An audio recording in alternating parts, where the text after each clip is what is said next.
माननीय अध्यक्ष महोदय, मैं आपके माध्यम से मंत्री महोदय से जानना चाहूंगा कि सारा समूह और पीएससीएल में कितने लोगों ने निवेश किया था और कितनी राशि का निवेश किया गया था। जहां सारा समूह से 25,781 करोड़ रुपए जमा करने का आदेश सर्वोच्च न्यायालय ने दिया था और मात्र 15,775 करोड़ रुपए ही जमा हुए। क्या सारा समूह की कोई और संपत्तियां नहीं बची हैं? जहां तक देने का सवाल था, मात्र 115,775 करोड़ रुपए में से 2012 से लेके 24 तक केवल 138 करोड़ रुपया दिया गया है। 15,000 करोड़ से ज्यादा जमा सेवी में होने के बाद भी मात्र 138 करोड़ रुपया ही क्यों बटा? इसके पीछे कारण क्या है?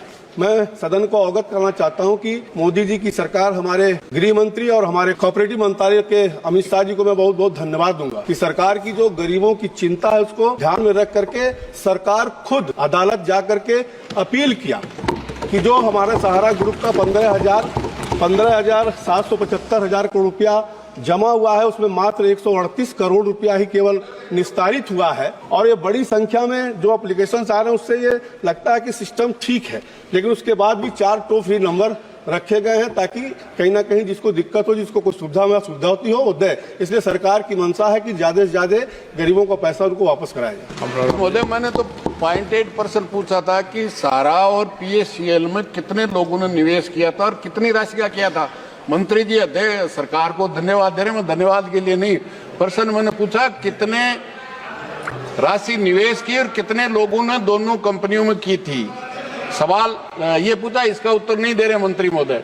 जहां तक मैं समझता हूं सेवी सरकार की आप पीठ थपथपा रहे हैं। सेवी और सरकार ने उस कंपनी को कहा दूध की रुखवाड़ी बिल्ली को छोड़ने का काम किया है कि सारा इंडिया लोगों के निवेश के पैसे लौटा देती तो स्थिति क्यों होती। मेरा सवाल ये है अध्यक्ष महोदय आपके माध्यम से, एक तो कितने लोगों की जेब काटी है सारा इंडिया और पीएससीएल ने और कितने राशि की, और 12 साल के बाद में भी केवल कुछ ही 15,000 करोड़। क्या सारा इंडिया की संपत्ति जो सर्वोच्च न्यायालय ने 25,700 करोड़ से ज्यादा राशि जमा करने के, क्या सारा इंडिया की कोई संपत्ति नहीं है जिसे 25,000 करोड़ 10,000 करोड़ रुपए अभी तक जमा नहीं हुए और उनको नहीं बटा? 12 साल के बाद में भी केवल 138 करोड़, जो 15,000 करोड़ में से 138 करोड़, इससे ज्यादा और सरकार की विफलता और क्या होगी?